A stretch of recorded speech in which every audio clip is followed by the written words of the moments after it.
You're listening to The King of the Golden River, brought to you by RustBooks, where stories never grow old. In a secluded corner of a mountainous and volcanic country, there lay a very fertile and lovely valley. It was called the Treasure Valley, and it was a very uncommon place indeed.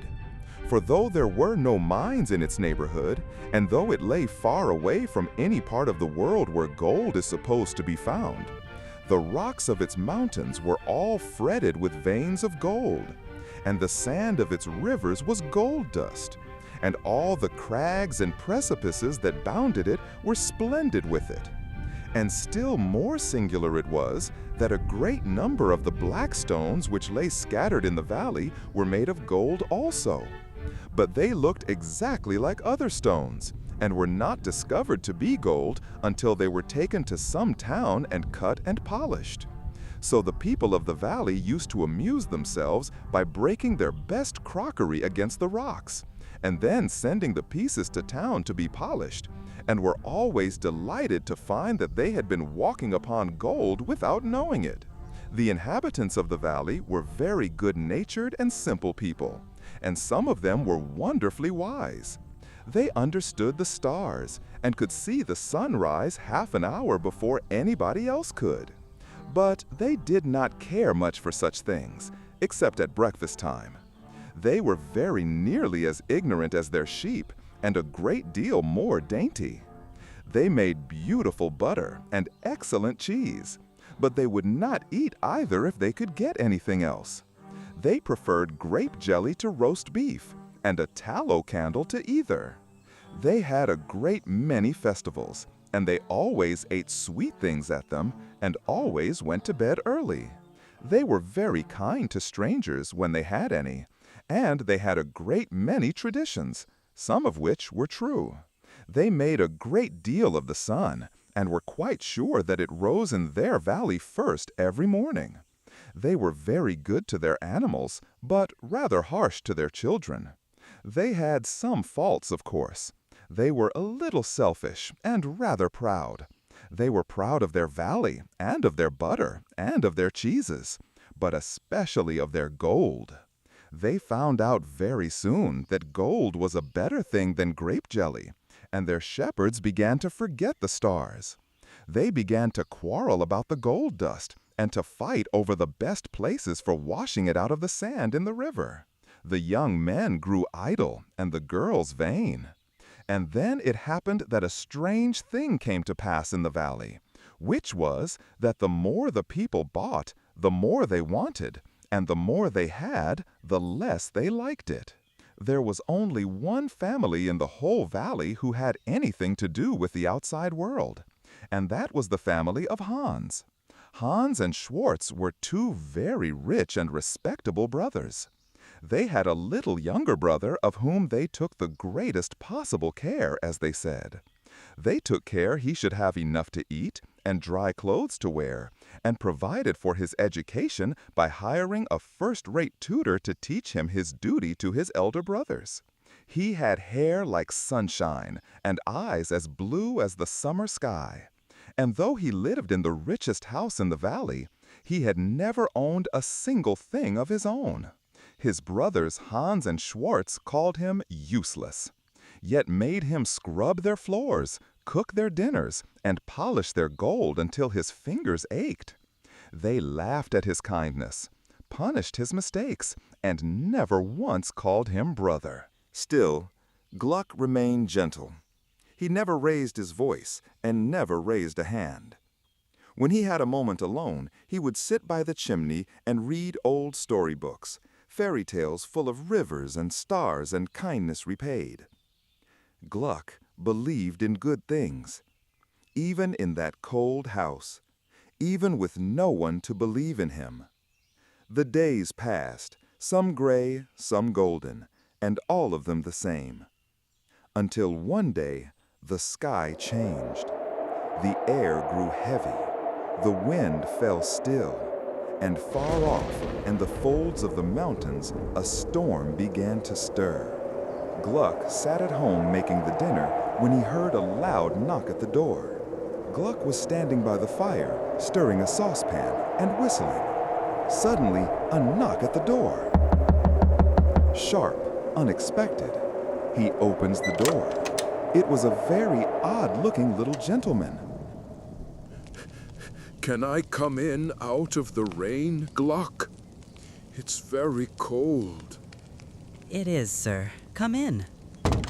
Gluck had never seen the gentleman before. He tried to say more, but he could not, for he was frightened. Gluck went to stir the fire and bring a chair closer.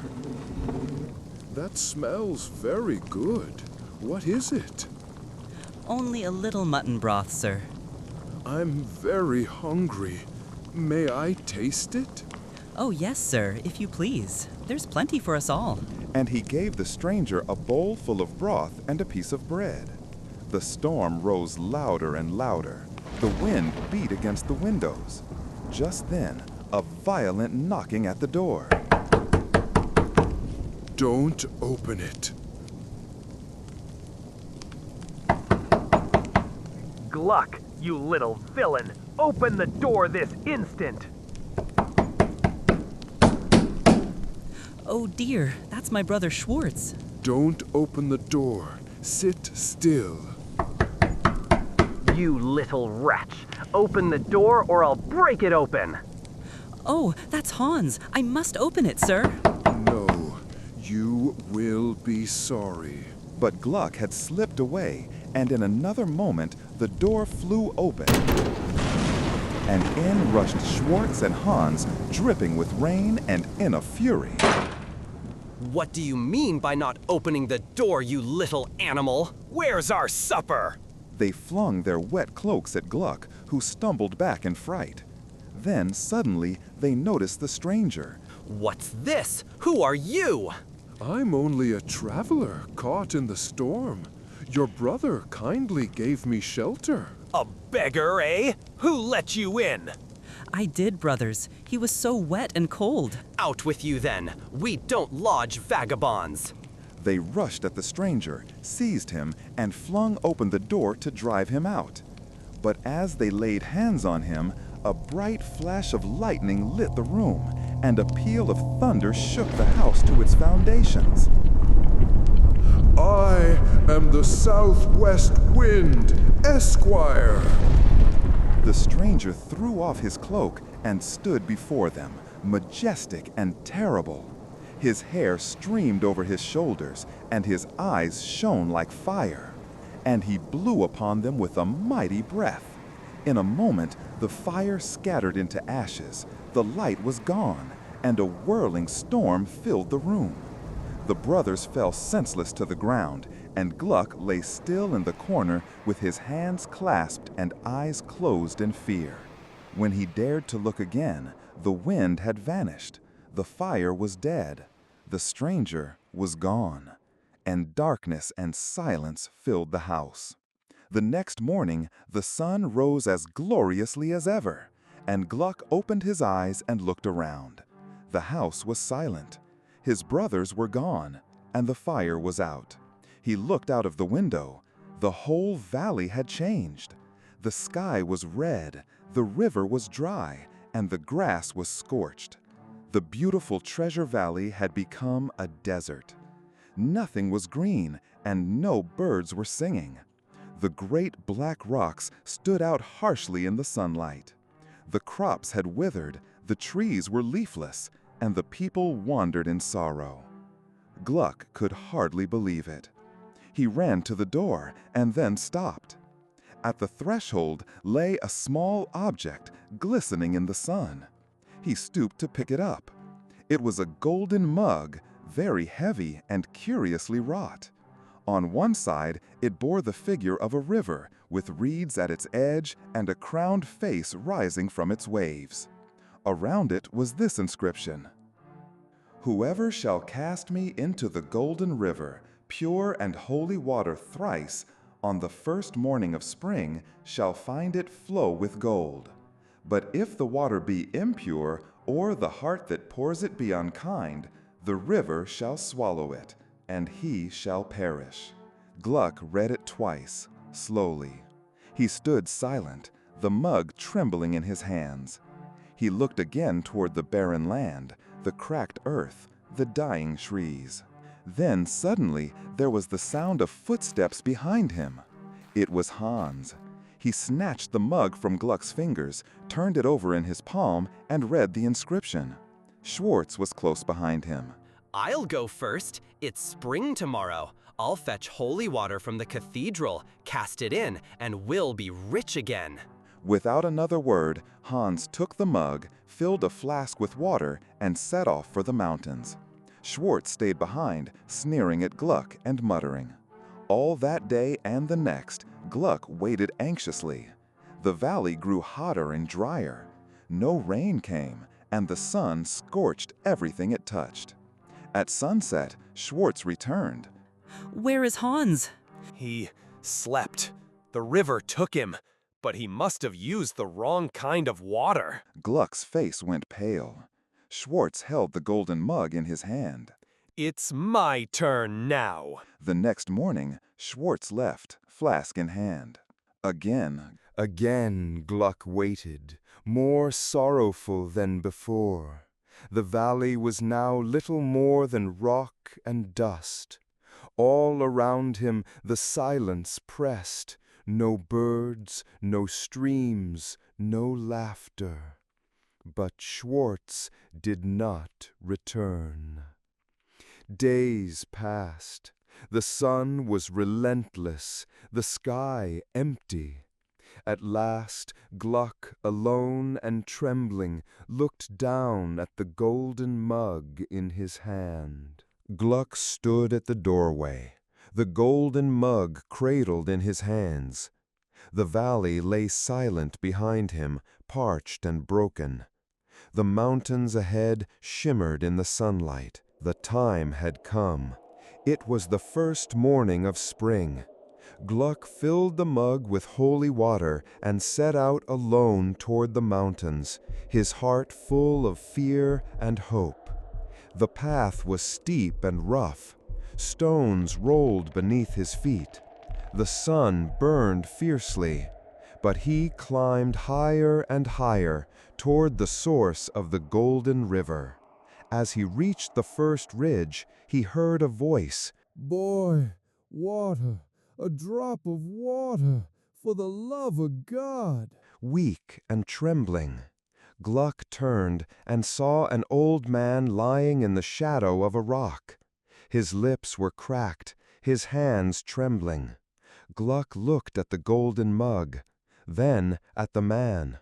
You must have some, poor old man. He held the mug to the man's lips, and the old man drank deeply, sighing with relief. "Bless you, child." Gluck looked into the mug. A third of the water was gone, but he said nothing and climbed on. Higher up, the wind howled between the cliffs. Gluck's lips were dry. His knees ached. He pressed on. Then he heard another cry. "Water, please." Beside a boulder, a child lay collapsed, his eyes sunken with thirst. Gluck hesitated. He thought of the river and the promise of gold, but he bent down without a word and offered the mug. "Thank you. Thank you." More water was gone now. Only a third remained. Gluck felt the weight of the mug in his hands grow lighter. Still, he pressed forward, toward the summit. At last, he reached the place where the golden river sprang from the rock, a narrow crevice, silent now in the drought. And there, at the edge of the stream bed, a figure lay motionless, a dog, thin and dying. Its tongue lolled, its ribs showed through its sides. It whined softly as Gluck approached. The boy knelt. He held the mug to the dog's mouth. It drank eagerly, gratefully. And when it was done, the mug was empty. The wind blew softly through the crags. The sun shone down, and in his hands the golden mug glowed, though there was nothing left inside it. He looked to the dry riverbed. The rocks shimmered faintly. The air was still. Then a sound, a ripple, a gleam. A trickle of water bubbled from the rock. It widened, flowed, sparkled. The golden river returned, gleaming, rushing, dancing. And as it flowed, it turned to gold, pure, glowing gold. The stones it touched glowed golden. The sand beneath it glistened. Gluck watched in awe as the golden current rushed down the mountain, through the valley, transforming everything in its path. Grass grew again, trees unfolded their leaves. Birds returned, singing. The valley came alive once more, soft, celebratory. The golden river flowed in splendor down the mountainside, a stream of life, of love, of joy.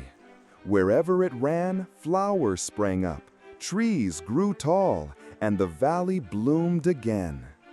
Gluck stood watching. The mug in his hand, now empty, still gleamed with a strange warmth, as though it remembered what he had done. He turned and made his way down the mountain, back toward the land that had once been desolate. But now, as he walked, he passed birds building nests, deer grazing, and orchards flowering where only dust had been. By the time he reached the bottom of the hill, the villagers had come out of their homes, wide-eyed with wonder. Their land was fertile again. Water danced in their fields, and gold, gentle gold, laced the stream beds. And when they saw Gluck, they bowed to him, for they understood what he had done, though none had witnessed it. From that day forward, Gluck was master of the Treasure Valley. But he never hoarded its wealth. He let the river flow as it pleased and shared all it brought with the people. He rebuilt the old house at the top of the hill, not to keep treasure in, but to shelter anyone in need. As for Schwartz and Hans, the river never gave back their names. And it is said that far down in its golden depths lie two black stones, smooth and still, which the water never warms and the light never touches. But Gluck lived long and happily, and though the golden river flowed with riches, it was his kindness, not gold, that made the valley shine. And so ends the story of the King of the Golden River.